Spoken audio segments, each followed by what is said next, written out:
الحمد لله وكفى وسلام على عباده الذين اصطفى وأشهد أن لا إله إلا الله وحده لا شريك له وأشهد أن محمدا عبده ورسوله وصفيه وخليله إنه أدى الأمانة وبلغ الرسالة ونصح الأمة وجاهد في الله حق جهاده حتى أتاه اليقين فصلوات الله وسلامه عليه وعلى آله وأصحابه ومن تبعهم بإحسان إلى يوم الدين. أما بعد فإن أصدق الحديث كتاب الله تعالى وخير الهدي هدي محمد صلى الله عليه وسلم وشر الأمور محدثاتها وكل محدثة بدعة وكل بدعة ضلالة وكل ضلالة في النار. اللهم إنا نعوذ بك من عذاب النار. أيها الإخوة المؤمنون, kabla ya kuendelea na maudhui yetu katika ahkamu aljanaiz, maudhui ambayo tumeingia katika ulimwengu wa usulul fikhi kidogo, juu ya habari ya kufutwa hukumu ya kulinyanyukia jeneza wakati linapita au kusimama mpaka litakapozikwa maiti wake. Kabla ya kuendelea na maudhui, yalikuja masikitiko kutoka kwa kina mama wanaokaa darasani juu huko. Masikitiko ya baadhi yao ni kwamba hivi sasa hivi darasa za mchana wanakabiliwa na joto lililopita mpaka huko juu, pamoja na mafeni kufunguliwa, lakini joto jingi sana, kwa sababu jua wakati wa kuchwa magharibi huwa linakabili mwangaza wake sana kupiga upande huo. Kwa hivyo baadhi yao wakasema kwamba tuyaondoshe haya mapazia ambayo tukiyaondosha hayatudhuru kitu, hatuonekani, tuko juu. Tena upande wenyewe tunaondosha upande wa madirishani, upande huo jua linakochwea. Baadhi yao wakakataa, wakapinga, wakasema la, haifai, tajika nje na hivi na hivi. Kwa hivyo yamekuja masikitiko haya ili wapatiwe ufumbuzi. Ni kwamba ikiwa ni misikiti au majumba, asili ya kuwekewa madirisha ni kwa sababu ya kupatikana hewa safi ipite ndani yake, ili waliomo ndani wasidhuriwe, hususan pumzi za binadamu zinapokuwa pamoja. Mchanganyiko wa watu wanapokaa pamoja wanahitaji hewa safi halan, au wanaweza kudhuriana wenyewe kwa wenyewe ndani. Kwa hivyo jambo la busara ni kuyaondosha mapazia na kupata hewa safi, angalau upepo upite, ili watu wapate pumzi nzuri, na sio kustahamili tubutubu. Hiyo ni dharura. Na kwa kuwa mapazia yenyewe yatakapoondoshwa hayatoleta athari yoyote kwa hao kina mama, kwa sababu mapazia yatakayoondoshwa sio ya msikiti mzima, ni yale yaliyo upande wa madirishani tu. Kwa hivyo busara ni kuyaondosha, ili wasiokaingia Waislamu katika kujiangamiza wenyewe. Na Mwenyezi Mungu anasema, wala tulqu biaidikum ila tahluka, na wala msijisukume kwa mikono yenu wenyewe kwenye maangamizo. Wa ahsinu, fanyeni wema, inna Allaha yuhibbul muhsinina, na Mwenyezi Mungu anawapenda wafanya wema. Hiyo ilikuwa ni taarifa maalum kwa upande wa kina mama. Tunaendelea na darasa yetu katika ahkamul janaiz mambo yaliyohusiana na mazishi imekuwa ni darsa ya kusomwa sana mambo ya mazishi, kwa sababu ya kauli ya Mtume sallallahu alayhi wasallam alipotwambia akthiru min dhikri hazimi ladhati almaut, fanyeni wingi sana Waislamu kujikumbusha kile kitu ambacho kinakata utamu wa uhai. Kitu hicho si chengine isipokuwa ni mauti. Mauti ndio inayokata utamu wa maisha ya binadamu. Sasa ili msalimike na kutawaliwa nafsi zenu na matamanio, ili anasa za duniani zisikutawalieni, fanyeni wingi wa kujikumbusha kitu hichi, kitakufanyeni mbaki katika kumkumbuka Mwenyezi Mungu sana, kumtii Mwenyezi Mungu sana, ili msiathiriwe na dunia. Kwa hivyo katika kujikumbusha mambo haya ya mauti, leo tunaishi katika sehemu ya qiyam, kunyanyuka kwa ajili ya jeneza lipitapo mbele ya watu, au kusimama watu mpaka maiti yule jeneza lile liko chini, au baada ya kuzikwa ndio wanayoruksa kwa kitako. Hukumu ya kusimama wakati jeneza linapitishwa, hukumu ile ilikuweko kama tulivyosema katika darasa za awali, lakini sasa hukumu hiyo imekwisha futwa.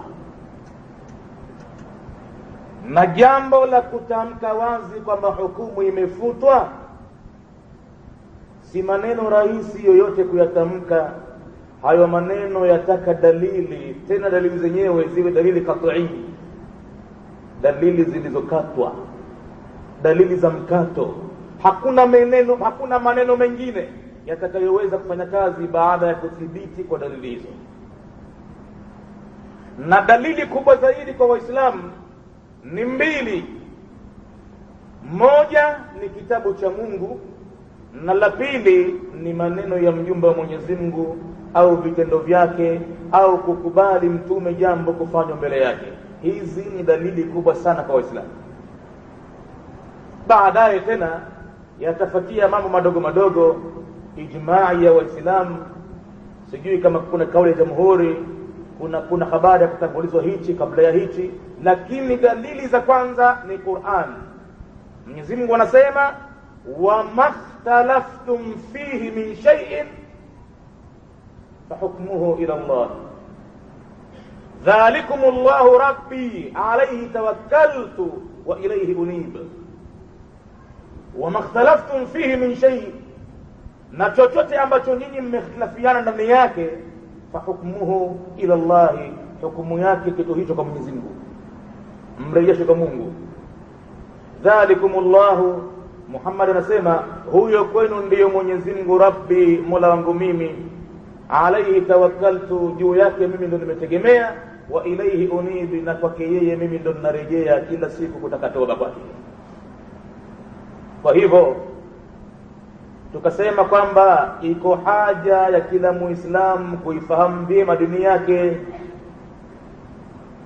na asikubali Muislamu kujiweka nyuma sana, akawa yeye amejiweka katika masala aliyohusu dini yake, yeye ni mfuasi tu, atatizama kichogo cha wale wanaojua nini wanafanya, na yeye atafanya wafanyavyo wao.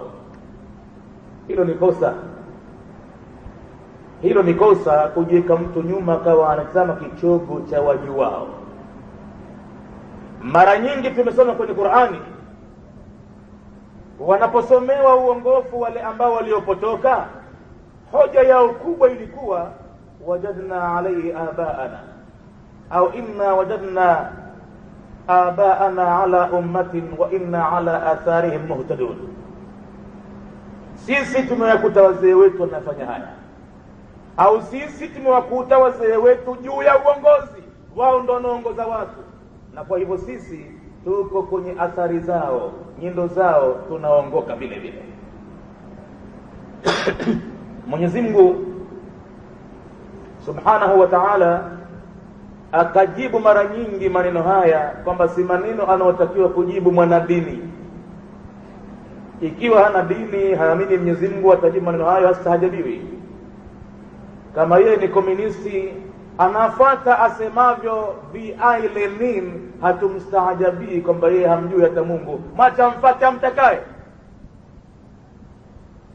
Na kama yeye ni materialist, anafuata vitu, ndivyo anavyoabudia, na kwa hivyo anawafuata wale waliozungumza falsafa kuhusu vitu vile.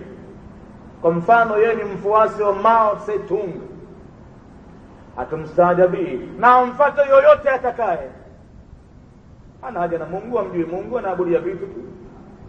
Lakini hatumpi nafasi aliosema la ilaha illa Allah Muhammadun Rasulullah. Huyu hapewi nafasi ya kumfuata yoyote, isipokuwa athibitishe kwamba hakuna yoyote afaaye kuabudiwa ila Allah, awe tayari kumfuata Mwenyezi Mungu peke yake.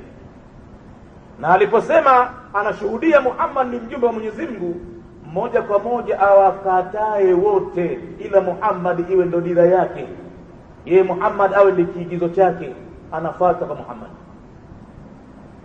Ndiyo maana kila Muislamu amewajibika kuijua dini yake, tena kuijua kwa uhakika, sio kuijua kijuujuu, ya kwamba Uislamu na nguzo ngapi? Una nguzo 5. Ya kwanza shahada, ya pili swala, ya 3 zaka, ya 4 saumu Ramadhani, ya 5 alhaju. Hii ni ujuzi wa kijuujuu tu. Hata mtoto mdogo wa nursery school ataimbishwa nyimbo hiyo aiimbe. Lakini fahamu kwamba hizo ni nguzo. Hujaingia ndani ya jengo bado kulitizama ndani mna nini, hujakata bado ukumbi ukautizama umekaaje, vipi fanicha zake zilivyowekwa, hujakwenda bado mpaka kwenye jiko ukatizama linafaa jiko au vipi, hujaingia bado mpaka sehemu za chooni za kujisaidia. Hebu tembea kwenye lile jengo lenyewe utizame likoje. Hizo ni nguzo 5 tu.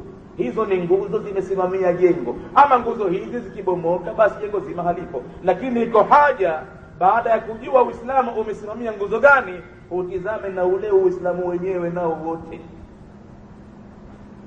Mwenyezi Mungu anatuambia, ya ayuha alladhina amanu udkhulu fi silmi kafatan, ingieni katika Uislamu wote, msitizame nguzo peke yake mkazia ndo hizo hizo.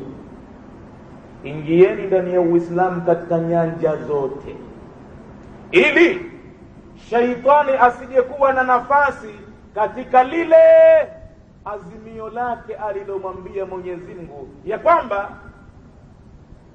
la aqudanna lahum siratal mustaqima thumma laatiyannahum min bayni aydihim wa an aymanihim wa an shama'ilihim wa la tajidu aktharahum shakirin, au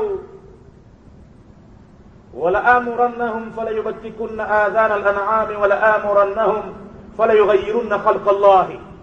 Wasije watu wakafata shetani akawa kawafiki kwenye agizo lake. Wakishasoma Uislamu watu barabara wakatambua shetani nafasi na hana tena, lakini shetani atakuwa na nafasi ya kuongoza bado, akakamata khatamu kwenye nyoyo za Waislamu bado. Madhali Waislamu hawaitambui dini yao, hawana maarifatillahi, hawana ujuzi Muhammad kaja na nini. Ikiwa Waislamu hawatotambua dini yao, shetani atakuwa bado ana control. Na Mwenyezi Mungu anasema hilo lishafanyika, umma ushapotea mwingi sana. Wala qad saddaqa alaihim iblisu dhannahu, na kwa hakika amekwisha isadikisha Ibilisi dhana yake. Dhana gani ilikuwa nayo Ibilisi kwa viumbe? Ibilisi dhana yake ilikuwa kwa viumbe kwamba la aqudanna lahum siratal mustaqima, nitawakalia waja wako Mwenyezi Mungu katika njia yako iliyonyooka, mimi nitakaa katikati nzingie. Thumma laatiyannahum min baini aydihim, kisha mimi nitawaendea mbele yao. Tajitahi hivyo ni vita, nitapigana kweli. Wa an aymanihim, na nitaranda sehemu zote mpaka kuliani vile vile, nitacheza uwanja mzima. Sitokuwa na position maalum kwamba labda mimi namba 1 goalkeeper peke yake, la, nitacheza defense, nitacheza midfield katikati, na nitaingia mpaka katika sehemu za strikers, forward line, nitacheza mpaka mbele. Nitawaendea mbele yao, nitakwenda kuliani, wa an aimani wa an shamailihim, na nitakwenda mpaka kushotoni vile vile. Nitaporanda sehemu zote hizo. Wala tajidu aktharahum shakirina, wewe Mwenyezi Mungu utawapata wengi wanakushukuru hawa. Mimi nakwambia hivyo. Sasa wewe kama unanihukumu mimi mpotevu, fabima aghwaitani, kwa kuwa mimi ni mpotevu mimi, wewe Mwenyezi Mungu umeangalia sawa sawa mpotevu mimi nitakuonyesha kwamba mpotevu wewe unamthamini. Sasa la kusikitisha, Mwenyezi Mungu anatuambia katika aya nyingine, wala qad saddaqa alaihim iblisu dhanna, Iblis amekwisha kuisadikisha dhana yake kwa viumbe. Ile kuwakalia katikati, ile mbele nyuma kulia kushoto, kweli kabisa amekaa na watu wote wamemfuata Iblis. Hivi percentage kubwa ya Waislamu ni wanachama wa Ibilisi, ni wafuasi wa shetani, hawasikii wala hawaambiliki. Wanaudhu billahi min haulai. Sisi tutake himaya kwa Mwenyezi Mungu kuwemo katika grupu ya watu kama hao, bali sisi tuwe ni wale ambao tunasema katika kauli za Mwenyezi Mungu na mtume wake, sami'na wa ata'na, tumesikia kwa Mwenyezi Mungu na tunatii huko. Ili tuepukane na hayo, kila Muislamu amewajibika kusoma dini yake vizuri. Ndiyo maana mtume wa Mwenyezi Mungu akatangaza, talabatul ilmi faridatun, kutafuta ilmi Muislamu ni lazima, ala kulli muslimin, juu ya kila Muislamu mwanamume, wa muslimatin, na Muislamu mwanamke. Kila alofikiria bali lazima awe anasoma, asije akakata tamaa umri alionao. Hapa nilipo mimi nakisoma kitu gani? Lazima usome, madhali jicho lako halijafumba bado, unatweta, pumzi zipo. Lazima aje kijana mbele yako akusomee, hata kama huoni, masikio si yako nasikia, basi akusomee mambo ya sheria ya kidini ujue. Na katika moja katika hayo ya sheria yaliyohusiana na mambo ya mazishi ni jambo la kuinukia majeneza. Ili likuwepo jambo hilo, lakini hatimaye likafutwa hukumu yake, na Mwenyezi Mungu haondoshi hukumu akaleta hukumu nyingine illa ligharadhin ma, ni kwa lengo maalum, lihadafin ma, ni kwa shabaha maalum. Kama asemavyo kwenye Qur'ani, ma nansakh min ayatin, yoyote tunayoifutia hukumu katika aya ya Qur'ani, au nunsiha, au tukaisahaulisha hukumu ile, ibaki inasomwa tu lakini haifanyi kazi tena. Hatufanyi vile ovyo ovyo, illa naati bi khairin minha au mithliha, isipokuwa sisi huleta hukumu bora zaidi au mfano wake, bora zaidi kuliko ile au mfano wake. Alam ta'lam anna Allah ala kulli shay'in qadir, alam ta'lam anna Allah lahu ma fi samawati wa ma fil ardh. Kwani hamjui kwa Mwenyezi Mungu yeye ni muweza kila kitu? Kwani hamjui? Mnashangaa nini hapo? Hamjui kama Mwenyezi Mungu yeye ni miliki yake kuanzia mbinguni mpaka ardhini? Yeye anajua, ana maintain, anaendesha, anazingatia, anajua baada ya miaka 3000 viumbe watahitajia nini, na kwa hivyo anaondosha kumfunani kwa ajili ya mazingara watakayokuja kuwa nayo watu. Je, kama italazimishwa mtu asimame kwenye gereza anapopita, na dunia kama unavyoiona kukua kwake kila siku, huenda baadhi ya miji vyombo vya usafiri, transport hizi, zikawazidi wale wakazi wenyewe, mpaka njia zikawa kidogo. Haja za walimwengu zimekuwa nyingi.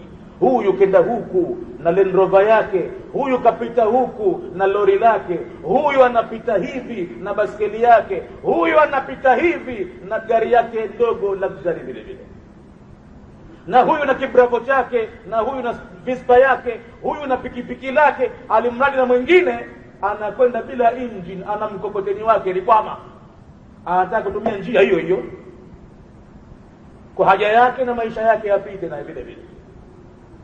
Sasa utaona imeondoshwa hukumu ile ligharadhi ma, kwa lengo maalum.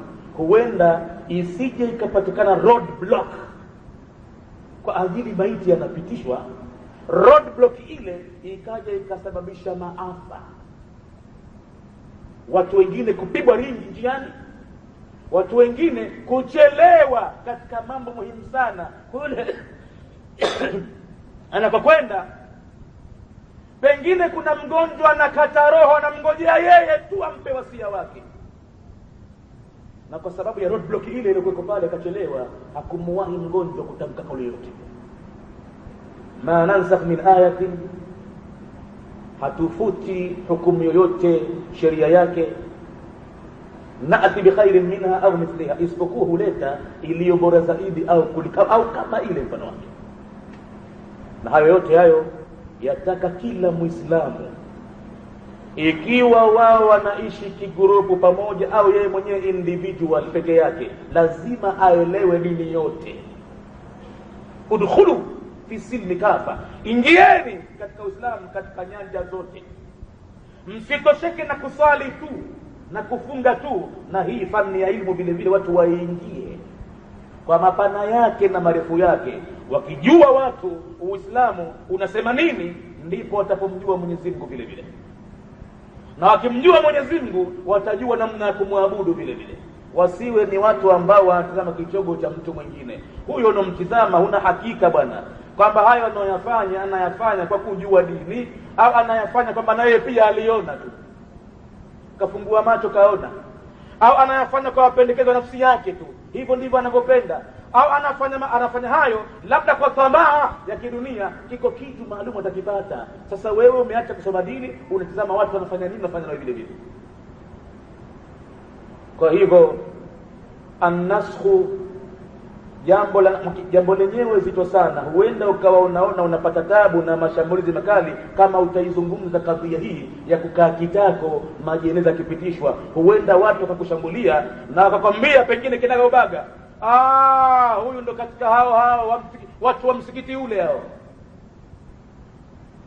Ukatupiwa kwamba labda wewe siku hizi unakwenda Kikwajuni, wewe unakaa katika darasa Kikwajuni, unamsikiliza yule anaopotosha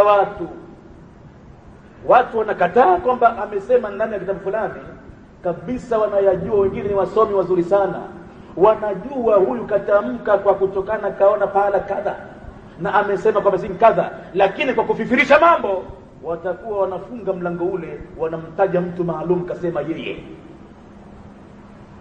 Sisi tunaikunjua elimu ya usulul fiqh na watu wanayo katika vitabu vya usuli, ingawa jambo lenyewe kwako wewe usitake kulitumia kimabavu mti na macho.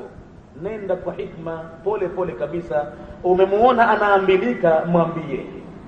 Na ukiona kwamba hapa nitapata matatizo, basi tumia hikma. Kuwa kama mfano wa maji yana mambo ya ibra kubwa sana katika safari zake. Maji ajabu, kaa kitako kimya, utaimaji anapokwenda tu, utapata kujua mpaka kazi ya da'wa ufanye vipi. Maji atakwenda zake, atafuata mkondo ule, yanakwenda kwenye mtirizi, hata kifika pahala yanakuwa ni machache, nguvu hayana, yanazingiwa, pana ukuta, pana kilima, yametuama. Usije ukafikiri kwamba ndio mwisho wa safari ya maji hiyo. Yatajikusanya, yavute nguvu, ima baada ya kupata nguvu hizo yatapasua chini kwa chini, au yatapanda juu kilima kile kama ni kidogo, au yatageuza njia ende zake yakatafute hatua nyingine kupitia, lakini pale sio mwendo wake, sio mwisho wake pale. Na vile vile mwenye kulingania dini akiona akakopahala kafika akakwama, isiye kawa ndo mwisho wa da'wa, geuza njia, nenda pengine, vuta nguvu kidogo, jisomeshe zaidi. Pengine elimu yako imekuwa chache, huna cha kusema tena, jiongezee fani kidogo zaidi. Pengine baada ya kupata fani ndiyo maana utaweza kumuinamisha yoyote mwingine asiwe na hoja nyingine kukujibu wewe. Haya yote ya kusema nasikh na mansukh, kuna ilmu maalum inaitwa usulul fiqh, yanapatikana ndani yake huko misingi ya dini. Na taarifu ya nasikh tumesema lughatan, kwa upande wa kilugha, nasikh neno hili izalatun, al-izalatu wan-naqli ni kuondosha au kuhamisha. Ama kwa makubaliano ya wanavyuoni istilahan, huwa rafu hukmin shar'i, naskhi ni kuondosha hukumu ya kisheria bihukmin shar'i, kwa kuleta hukumu nyingine ya kisheria lakini ambayo mutaakhirun anhu, imekuja baadaye, imechelewa kwa mujibu wa nuzuli ya aya za Qur'ani au kwa mujibu wa maisha ya mtume, ameleta baadaye hukumu nyingine. Hapo itakuthibiti mambo ya nasakh na mansukh. Mithaluhu, mfano wake tumeutaja katika habari ya ulevi katika darasa iliyopita, aya iliyomo katika sura An-Nisaa namba 43 na aya iliyomo katika sura Al-Maida namba 90 ya suratul Nisaa imeweka Mwenyezi Mungu asikurubiwe kabisa katika ibada ya sala, isipokuwa watu wao wanafahamu nini wanasema, wasio wamelewa.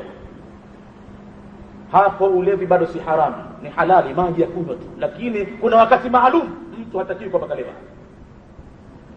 Na aya suratul Maida ama hiyo imekataza kabisa, innamal khamru wal maisiru wal ansabu wal azlamu rijsun min amali shaytan. Huu ni mfano wa wazi kabisa kuthibitisha kwamba kuna sheria katika Uislamu inayokuwa inaitwa nasikh na mansukh. Iko aya inafuta na iko aya imefutiwa, hukumu yake haifanyi kazi. Sasa mwingine atauliza, kama imefutwa basi mbona iko kwenye msahafu inasomwa? Kama imefutwa singefutwa mbali basi ingeondoshwa. Wewe kama ingeondoshwa hiyo, ungejuaje hikma ya Mwenyezi Mungu kaibakisha hapo isomwe, upate kumjua Mwenyezi Mungu kwamba ana hikma kubwa? Na kilichofutwa sio aya yenyewe, iliyofutwa na ile hukumu yake ile ndani aya hiyo. Hukumu ndio iliyofutwa na sio aya yenyewe. Aya utaisoma hii ndani ya kitabu cha Qur'an, utaisoma ujue kwamba Uislamu kwanza mwanzo ilikuwa hivi na baadaye ikawa hivi sheria. Hikma ya Mwenyezi Mungu, mapenzi yake, taratibu yake kwa viumbe wake, kuna baadhi ya mambo hakukataza ghafla bu, amekataza kwa muala, pole pole, kidogo kidogo. Kwani Mwenyezi Mungu kimemshinda nini? Miaka 13 aliyokuwa mtume pale Maka kabla ya kuhajiri, nini kimemshinda asteremshe sheria pale? Isipokuwa hikma ya kiungu ni kwamba wale wakati ule binafsi ya imani zao ziko katika ncha, mambo yenyewe yamekuwa magumu mno. Utamteremshia mtu sheria pale ya kuacha kulewa, hajafahamu chochote, haidumu hata hiyo imani yake, itakatika siku 2 tu. Na kwa hali hiyo hata wewe Muislamu vile vile usimtwike mzigo mzito yule ambaye ndo kwanza ana approach katika Uislamu, ndo kwanza anatoka katika dunia, ndo kwanza anaanza kukabili mambo ya ibada. Usimtwike mzigo mzito mpaka kaona kwa hali hii mtaniswame, siyawezi. Mfanyie Uislamu kuwa ni kitu rahisi mno, kinapendeza mno, ni kitu ambacho rahisi mno, tena rahisi kabisa. Kama Mwenyezi Mungu anakusema yuridu Allahu bikumul yusra wala yuridu bikumul usra, anakutakieni Mwenyezi Mungu wepesi mtupu, hataki mazito kwenu nyinyi. Na kwa hivyo usimuonyeshe mtu kwamba Uislamu ni jambo gumu sana bila kiasi. Muonyeshe Uislamu ni katika mambo rahisi mno kuyafanya. Iko tanbihi katika hii fani ya usul, ni kwamba yara Abu Hanifata, anaona Imam Abu Hanifa. Maanake utakuja kuona katika mambo ya usul wanavyuoni na maimamu wanachuana pale wanapotumia rai zao na kiasi chao. Pengine kuna mtu kafuta masala kwa kutegemea aya kadha au hadithi kadha, mwingine ameifahamu pengine aya ile au hadithi hiyo, kwa mwingine masnadi yake imekuwa haikupatikana madhubuti. Kwa hivyo kila mmoja hapo huwa anajitahidi kutaka kuliweka jambo lilokuwa sawa zaidi. Kuna uzindushi juu ya habari ya hii nasikh na mansukh. Imam Abu Hanifa ambaye ni mtu mzima kuliko maimamu wote wanne wa Kisuni, Abu Hanifa inasemekana kwamba amewawahi baadhi ya matabiina au masahaba hasa, amewahi kuwaona, na kwa hivyo akapata elimu kwao. Abu Hanifa ndiye alomsomesha Imam Malik, na Imam Malik baadaye akaja kumsomesha Imam Shafi, na Imam Shafi akaja kumsomesha Imam Ahmad bin Hanbali. Kwa hivyo Abu Hanifa yeye anakuwa ni mzee, mtu mzima katika maimamu wale wa Kisuni wanne. Yeye kwa upande wake Abu Hanifa ameona anna al-ama wal-khassa, kwamba kitu kiitwacho amun ni kauli au tamko au aya iliyochanganya watu wote, hali zote,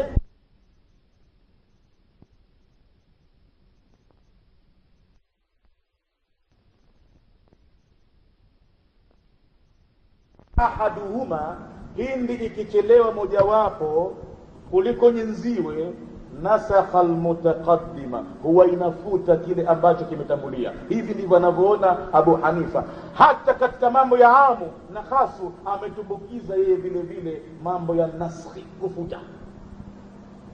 Amma aljamhur, ama maimamu wengine watatu, Maliki ambaye ni mwanafunzi wake Abu Hanifa, na Imam Shafi'i na Imam Ahmad bin Hanbali, wao wameona vingine. Tukisema kwamba amu na khas tunaingia mpaka kuweka naskhi, itakuwa ni hatari. Hakumfuata shekhi, hakumfuata mtu mzima, mwalimu wao, kwa sababu mlango wa jitihada uko wazi. Likulli mujtahidin musibun, kila mwenye kujitahidi anasibu kupata thawabu ya jitihada yake. Ama kupata na kukosa si lazima asibu, huenda akapata huenda akakosa, lakini yeye keshapata thawabu yake kwamba katumia elimu yake kwa kiasi chake, kasema tukataka. Upande wa jamhuri wao, fa innahum la yarawna dhalik, wao hawaoni kwamba amu na khasu ikitangulia moja kuliko mwenziwe huwa inaifuta iliyotangulia. Hawakuona hivyo wao,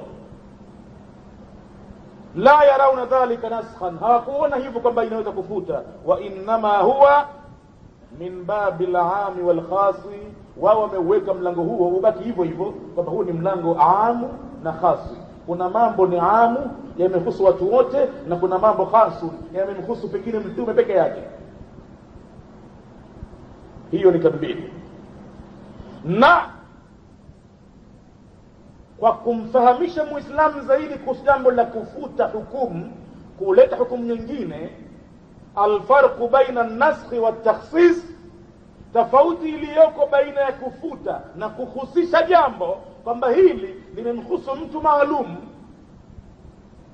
Anna fi an-naskhi yu'khadhu hukmun wahidun, katika jambo la kufuta hukumu huchukuliwa hukumu moja tu. Ndio maana jamhuri ya maulama watatu wakamkwepa Abu Hanifa wasimfate hapa, wakamwambia shekhe, tunakuweka na heshima yako kama desturi yako na elimu yako, na uko katika hali yako hiyo hiyo, hatukudharau, hatukutukani, lakini hii ni dini ya Mwenyezi Mungu. Hatuwezi sisi kujiweka nyuma tukapata kichego cha mtu bighairi ilmin. Umetusomesha ndio, umetutangulia ndio, lakini hapa sasa ni masala ya mambo ya fikri, mambo ya kidini haya. Wanasema tofauti iliyoko baina naskhi na takhsis, anna naskha, kitu kiitwacho kufutwa kwa hukumu, yukhadhu hukmun wahidun, huchukuliwa ndani yake hukumu moja tu ikafanya kazi. Baina an-nassaini, yani baina al-ayataini, huchukuliwa hukumu moja kati ya aya mbili zilizokuja. Kwa mfano, kuna aya inasema hivi na aya inasema hivi, itachukuliwa hukumu moja tu na nyingine kwa upande. Itaambiwa aya hii iliyokuja mwisho imefuta aya iliyokuja mwanzo. Amma fi takhsisi, amma katika kuhusisha, fa inna kila nasaini, hakika zote aya mbili ya amalani huwa zinafanya kazi wakati mmoja, alkhasu wal amu. Hapa ndio maana Abu Hanifa akaachiwa, akaambiwa masala haya ukiyaingiza kwenye naskhi, mambo ya amu na khasu, itakuwa unakoroga sana, kwa sababu katika mambo ya kufuta hukumu zikitokezea aya mbili, tutaikamata aya moja tu tuifanyie kazi. Kama aya za ulevi tutakamata sasa hivi, innama alkhamru walmaisiru walansabu walazlamu rijsun min amali shaitani fajtanibuhu. Basi hatutokwenda tena kwamba la takrabu salata wa antum sukara hatta taalamu ma taqulun, kule ilikuwa wakati huo. Lakini sasa hatuwezi kusema kwamba aya ya Qur'ani imesema usikurubie swala wakati umelewa mpaka utambue ukisemacho, na sasa hivi sikulewa, kwa hivyo nimelewa usiku, sasa hivi mimi ninaweza. Hii kitu ulevi kabisa, imeshafutwa hukumu yake sasa hivi. Fajitanibuhu, jiepusheni kabisa kabisa. Na kujiepusha maana yake kuuza, kununua, kufanyia matibabu. Fajitanibuhu inna Allaha lam yaj'al shifaakum fima harrama alaykum. Mtume anasema Mwenyezi Mungu hakuweka dawa kwenu nyinyi kwa kitu ambacho ameharamisha. Haiwezi kuwa ndani yake mna dawa kwa kutumia njia ya kunywa. Lakini ikiwa kwa njia kupitia mdomoni, kitu kiitwacho alcohol, ulevi chenye kumkorogea mtu akili, basi kitu hicho haiwezi kuwa ni dawa abadan, kitamdhuru mtoto mchanga. Usije ukasema kwamba tumtie brandi tumfanyie hivi, bwana kwa sasa hivi huenda ukamuona kapata nafuu kidogo, katulia, lakini athari yake utakuja kuiona baadaye. Kesha ungua mayavu yavu huyo, baadaye utakuja kusikitika kwamba nishamdhuru mwanangu mimi, nishamdhuru mwanangu. Pengine macho yake yanaonekana short sighted, ushamchoma vitu ndani ambavyo vinapeleka mwangaza kwenye macho. Hicho kitu ni haramu, tena chenye kudhuru binadamu maisha yake. Kwa hali hii utaona waziwazi maimamu walielewa nini maana ya elimu na nini maana ya mwanachuoni. Mwanachuoni ni mwanachuoni, atafatwa pale ambapo kastende amethibiti katika haki sheria, atafatwa pale. Itapokuwa wanamuona kwamba hapa kayumba, katetereka, hayuko katika aya, hayuko kwenye hadithi, watamwacha na juhudi yake bila kumdharau, bila kumtukana, watampa heshima yake, kama alivyoachwa hapa Abu Hanifa na wenzake wote.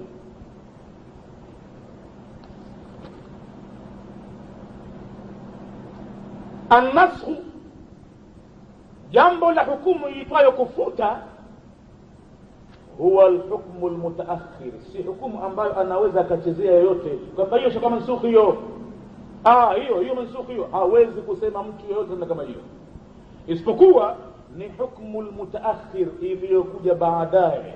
Mithlu ayati al-Maida, mfano wake ni ile aya ya 90 katika sura al-Maida. Al-mansukh, na chenye kufutwa lazima kiwe huwa almutaqaddim, imetangulia mwanzo. Isije ikawa hiyo unayoiona nasikh ya kufutia ni aya ambayo imetangulia mwanzo, halafu ile iliyofutwa ile ikaja ikaonekana katika tarehe ya nuzuli ya Qur'ani, ikaja ikaonekana imekuja mwisho, ukatuambia kwamba aya hii imefutwa. Haiwezekani kabisa jambo hili. Kinachofuta kinakuwa kimekuja baadaye mwisho. Hiyo ndio sheria mpya hiyo. Na kile ambacho kinafutwa kinakuwa kimetangulia mwanzo. Na hayo yako wazi hata binadamu wanapofanya katiba zao za chama chao, ikiwa cha mpira au cha karata, basi kuna constitution zao wameweka pale katiba. Basi wanaweka katiba ya mwaka wa 71, wanaandika tarehe ya mwaka hii 1971 imewekwa katiba hii. Halafu kuna nyingine baada ya 10 years inakuja katiba ya mwaka 81. Katiba hiyo 81 hiyo inakuwa kama kuna vifungu vinakuwa ndio vyenye kufuta, na ile 71 ile inakuwa imefutwa vifungu vyake. Ilikuwa zamani, haitosemwa kwamba katiba ya 71 inasema hivi, kumbe ishakuwepo nyingine katika kifungu kile kile ya 81, ile 71 basi haifanye kazi tena. Huo ndo mfano wake ulio hai kabisa. Na hivyo hivyo kwa upande wa Qur'ani, Qur'ani imeshuka pole pole, imeshuka kidogo kidogo, tena imeshuka kwa mnasaba wa vituko, matukio ambayo yamekuwa yakiwatokezea binadamu. Anazuliwa uongo, mathalan bibi Aisha kwamba kafanya uchafu wa zinaa na baadhi ya masahaba wa Mtume. Watu wanaachiliwa tu kidogo, waendelee na uvumi wao, waendelee na matusi yao. Baadaye Mwenyezi Mungu anawateremshia aya kumtakasa mwana Aisha kwamba hayuko kabisa katika mchezo huo.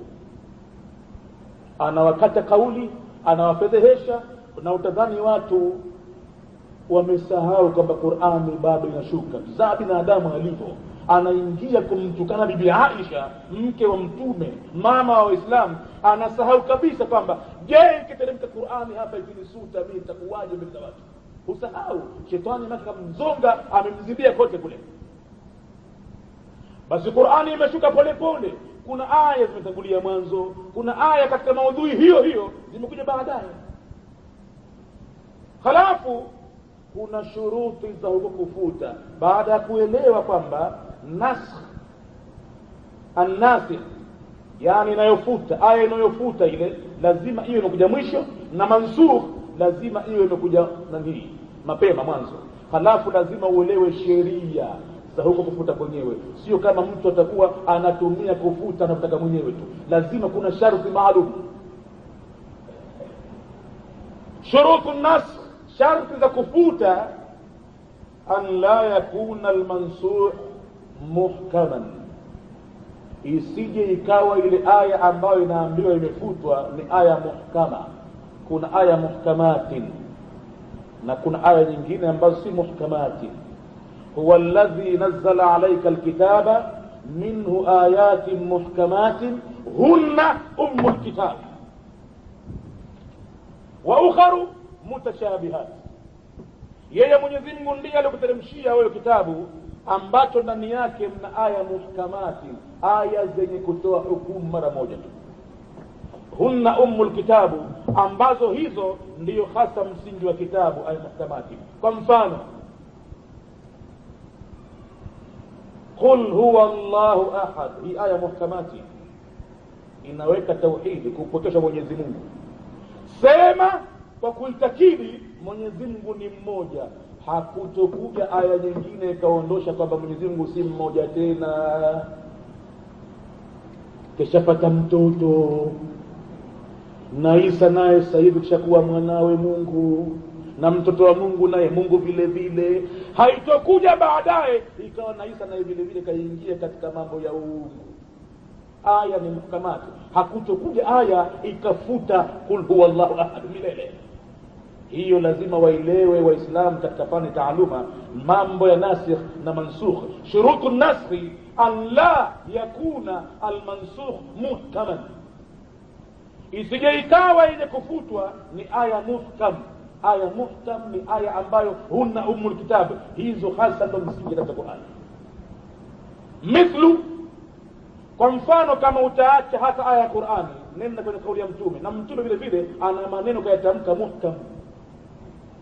Kwa mfano, aljihadu madhin ila yaum alqiyama, Mtume anasema jihad, kupigania dini, ni kitendo kiendeleacho mpaka siku ya kiyama. Hapa Mtume kishaweka muhkam ila yaum alqiyama. Hakutokuja maneno mengine ikaondosha kwamba jihadi basi inaendelea.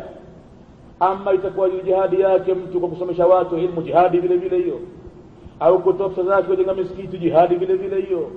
Alimradi tendo lolote tutakalolifanya la kupeleka Uislamu mbele, kuinua kalima ya Mwenyezi Mungu juu, kuweka kafiri chini, unafanya jihadi. Ikiwa utakwenda vitani kumwaga damu yako, ukitumia pesa zako, ukitumia wakati wako kwa ajili ya taaluma, usome wewe halafu usomeshe watu, zote hizi ni jihadi.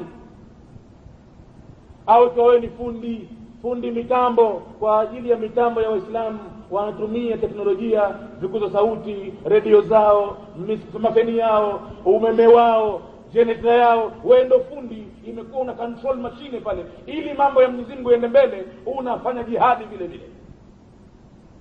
Kwa hivyo aljihadu madhin, Mtume anasema jihadi ni jambo lenye kuendelea ila yaum alqiyama. Hapa katika mambo ya nasikh na mansukhi huwezi kuleta maneno yakafuta maneno ambayo ni muhkam.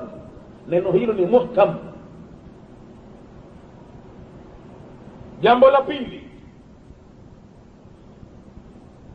an la yakuna almansukh, isiwe hiyo yenye kufutwa min umuri al-aqida, ni katika mambo ya itikadi. Itikadi haifuti kama hiyo qul huwa Allahu ahad, hiyo itabaki hivyo hivyo. Hakutokuja itikadi nyingine ikabadilisha kwamba sasa si Mwenyezi Mungu mmoja tena. Lazima aqida huwezi kuondoka, na ndio maana katika somo la aqida hilo liwe awalan. kabla hujaingia katika somo lolote la kidini, aqida, itikadi yako ndo mwanzo kabisa. Asikuchezee mtu katika itikadi, asije katokezea mtu na pesa zake na falsafa zake na elimu yake akaja akakwambia ya kwamba hii Qur'ani haikutimia, Qur'ani hii sio, iko Qur'ani nyingine iliyotimia, aya zimebanwa fichwa anayo Imam Mahdi atakuja baadaye. Asije mtu na upumbavu huu anakwambia wewe, kwa sababu kuitakidi Qur'ani ni sahihi ni katika amrul aqida, kwa sababu Mwenyezi Mungu ndiye anaosema kwamba ni sahihi kitabu kile. Dhalika alkitabu la raiba fihi, hicho ni kitabu ambacho hakina shaka ndani yake. Kitabun uhkimat ayatuhu thumma fussilat min ladun hakimin khabir, kitabu ambacho mlinzi wake Mwenyezi Mungu hakumchagua Jibril wala nani. Anasema inna nahnu nazzalna dhikra, sisi ndio wenyewe tulioteremsha maneno haya. Wa inna, na sisi wenyewe, wa inna lahafidhun, na sisi ndio tutakaohifadhi. Inna nahnu nazzalna dhikra wa inna lahu lahafidhun, na sisi wenyewe hiyo Qur'ani ndio tutasimama kuihifadhi. Je, unaposema kwamba Qur'ani haikuhifadhiwa, anayo mtu anaranda nayo, haikutimia, unakusudia Mwenyezi Mungu ameshindwa kuhifadhi kitabu chake? Umemfanya Mwenyezi Mungu uwezo wake mdogo sana manake. Inna nahnu nazzalna dhikra, kibao cha aya hicho ni kibao chenye kuwafuta midomo Mashia wanapoleta itikadi yao ile kwamba Mwenyezi Mungu mwenyewe ndio kachukua dhamana ya kulinda Qur'ani. Naam, pale ndipo wanapokhizika. Wangekuwa na uwezo wangeichukulia raba tena kijembe na kisu wakaifutilia mbali aya ile, angalau ikapata kuwafiki wanayotaka wao. Lakini wapi, haifutiki, imeshaganda katika nyoyo za waumini. Na ukifika katika suratul Hijri, unaisoma sura Hijri, basi kuna watu wanayo moyoni nzima sura Hijri. Ukifika pale kama utaikiuka usisome, wallahi uvuki pale, pataambiwa hata kabla aya hiyo kuna inna nahnu nazzalna dhikra wa inna lahu lahafidhun min suratul Hijri. Huwezi kwenda tena, huwezi kubadilisha mpaka shakli za Qur'ani. Sasa hivyo Waislamu Mwenyezi Mungu kawatia hima, kawatia hari, wanahifadhi vizuri mno. Huwezi kubadilisha mpaka shakli ile, fatha au kasri au dhamma, huwezi kuitamka ila Muislamu shajua nyuma huko kwamba hapo umetamka sivyo.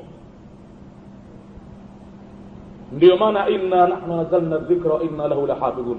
Kuhifadhi kwake Mwenyezi Mungu unahifadhi vipi? Ni kuwatia hima waja wake, ni kuwatia hari elimu waja wake, wakasimamia kidete kuhifadhi maneno yake Mwenyezi Mungu.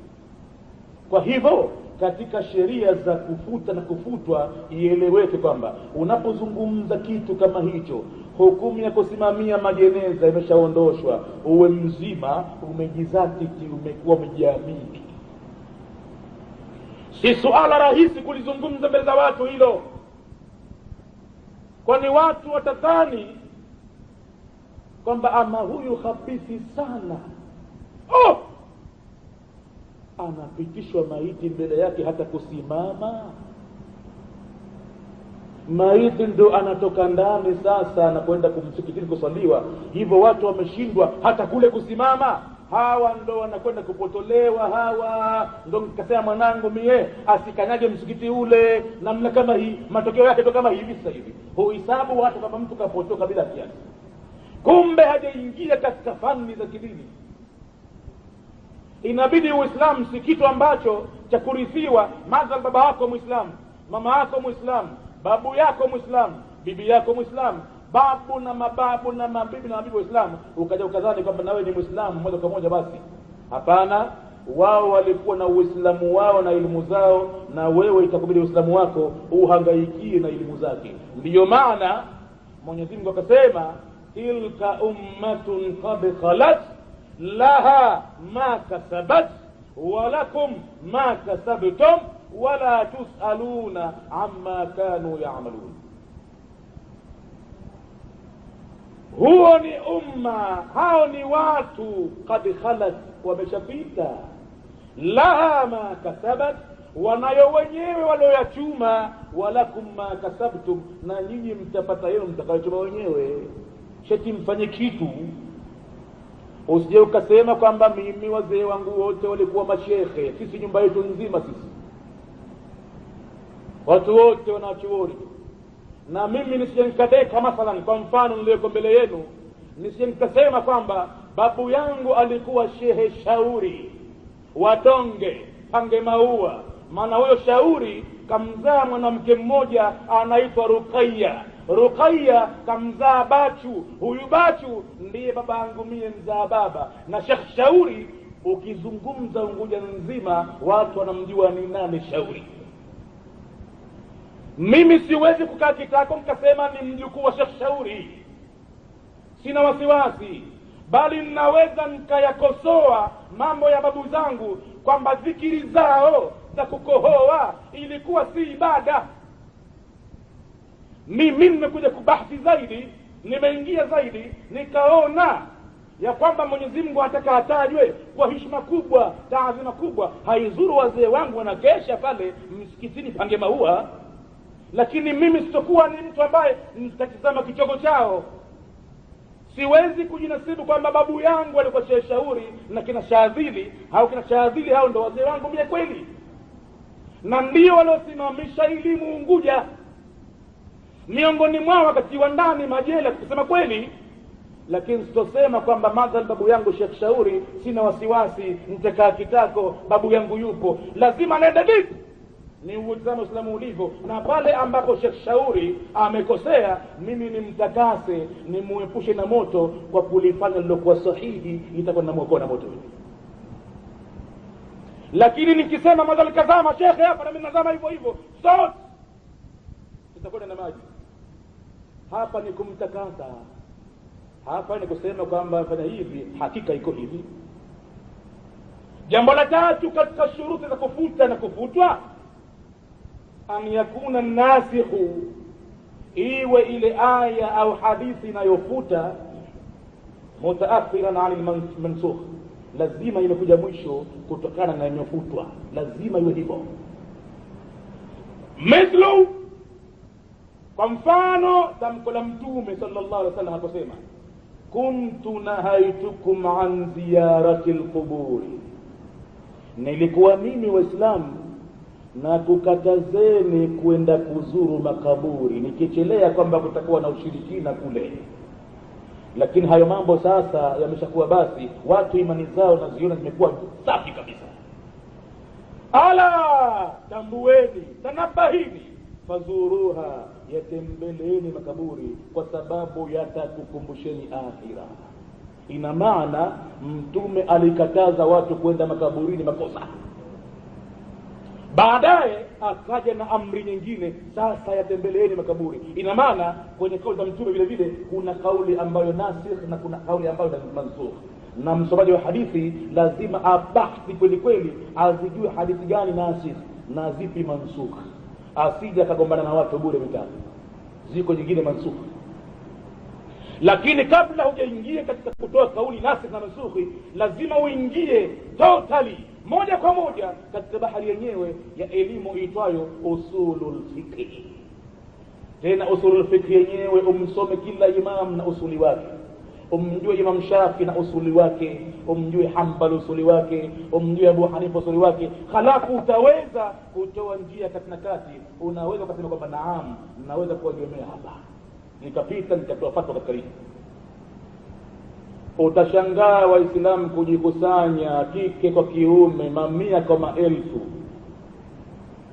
wanataka fatwa itoke kwa mtoto mdogo ambaye hana usulul fiqh, hakusoma kitu, basi wanaitakidi kwamba mtoto wa ajabu ana miujiza. Halafu masuala yanakwenda na namna yanavyojibiwa, shay'un ajibun wa gharibun, yataka toba, tena toba yenyewe kubwa sana, mtu asamehewe kwa kutoa jawabu. Kwa sababu undhur ila man tafti, unapotoa jawabu katika dini siku zote angalia kwa niaba ya nani unajibu wewe. innama tafti biniyabati anillahi, unajibu kwa niaba ya Mwenyezi Mungu. Ukijibu ndivyo, basi Mwenyezi Mungu amekuwa yeye ni mwadilifu, haki inaelea. Na ukijibu sivyo, imekuwa kama kwamba binafsi ya Mungu mwenyewe si mwadilifu. Ina maana umemjibia makosa, umemjibia dhulma, umemjibia sivyo, umechukua haki umefanya kwa ni batili, na batili umefanya kwa ni haki. Kwa mfano, masuala yanakwenda kwake, nini habari ya maulidi? Hawa wanaofanya maulidi ni vipi? Anakwambia wote wanaopinga maulidi, kusema maulidi bid'a, fi nari jahannam. We unaweza kuthibitisha wewe katika ulimwengu wa Uislamu kwamba ndani ya Uislamu kuna kitu kiitwacho maulidi katika mambo ya sheria, sio wanaofanya watu? Unaweza kuthibitisha ndani ya dini kwamba kuna kitu birthday ya kufanyiwa mtume au malaika Jibril au nabii Muhammad au nabii Nuhu au nabii nani? Unaweza kuthibitisha kwamba kiko kitu kama hicho? Mtume kaishi miaka 23 ya utume, hapaja kuweko na siku yoyote ambayo akishughulika na birthday ya mtume fulani. Baada ya kuondoka duniani, kulikuwa na watu ambao Mwenyezi Mungu ametuthibitishia mapenzi yao kwa mtume kwa namna gani, ametuthibitishia namna alivyokuwa radhi nao watu wale, ukweli wao, akawataja ndani ya Qur'ani, radhiyallahu anhum wa radu anhu. Wale muhajirin na ansari hawakutambua kwamba kuna siku maalum ya kusherehekea mazazi ya mtume. Walipopita makhalifa, masahaba wakaendelea miaka mingi, hawakutambua wote kuwepo kitu hicho. Wakaja matabiina na matabi'i tabiina, lizuke jambo baada ya miaka 500 baada ya kutunga Jaafar kitabu cha mashairi cha Barzanji, halafu mje mtuambie kwamba nayo hii vile vile ni ibada, na wale wanaosema kwamba huo ni uzushi useme fi nari jahannam. Nani atokwenda motoni baina ya wao na wewe? Na kweli inakuja, haiko mbali. Likulli naba'in mustaqarrun fasawfa ta'lamuna, kila lisemalo lipo na mtaona. Utashangaa kwamba kike kwa kiume kiko pahala uwanjani hivi, maelfu kwa mamia ndio wamekaa kitako wanasikiza fatwa na kama hiyo. Halafu fatwa nyingine utolewa kidogo kwa kugusa tu, mwingine ainuke tena afasiri anavyotaka yeye mwenyewe. Ndio dini inavyokwenda hivyo. Hapo ndipo pahala wamefikia Waislamu hapo sasa.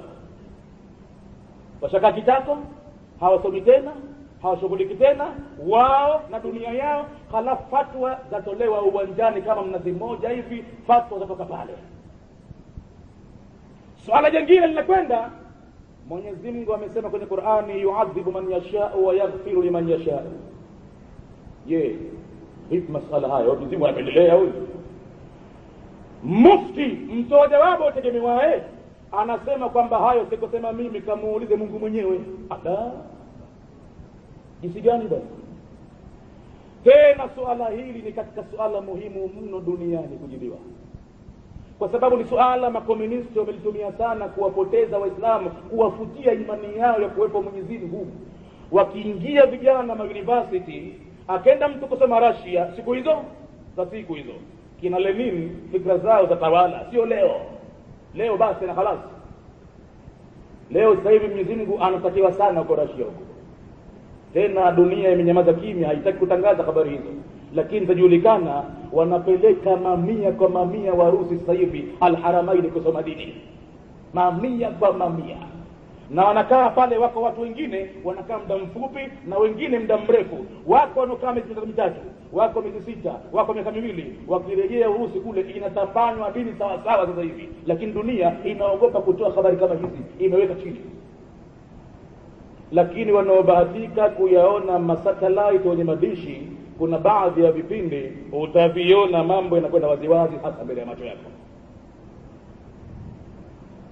Jawabu yake ni rahisi mno, tena muhimu mno kujibu. Mwenyezi Mungu kumuongoza mtakaye na vile vile kumpotosha au kamaadhibu mtakaye. Rahisi mno kujibia mambo haya. Tumejibu darasani muda mrefu sana, mara nyingi sana, kila mara, na ukifika wakati wake, ikifika subject yake, tutaeleza tena vile vile vipi Mwenyezi Mungu anamuadhibu amtakaye na anamsamehe amtakaye, tutaeleza tena baadaye vile vile.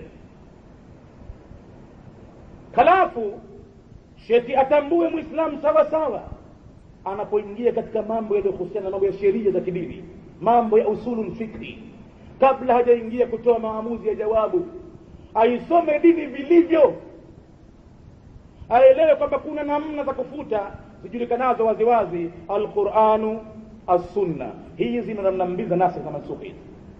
Kuna ya kwanza, nuskhul qur'ani bil qur'ani, kufuta kwa Qur'ani. Qur'ani inafutwa, Qur'ani yenyewe unachukua aya ya Qur'ani unaifuta hukumu yake kwa aya ya Qur'ani. Hiyo wamekubaliana maulama wote.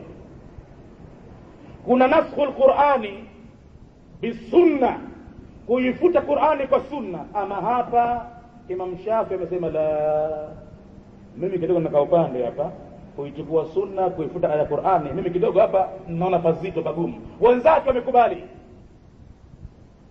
Kuna naskhu sunna bil Qur'ani,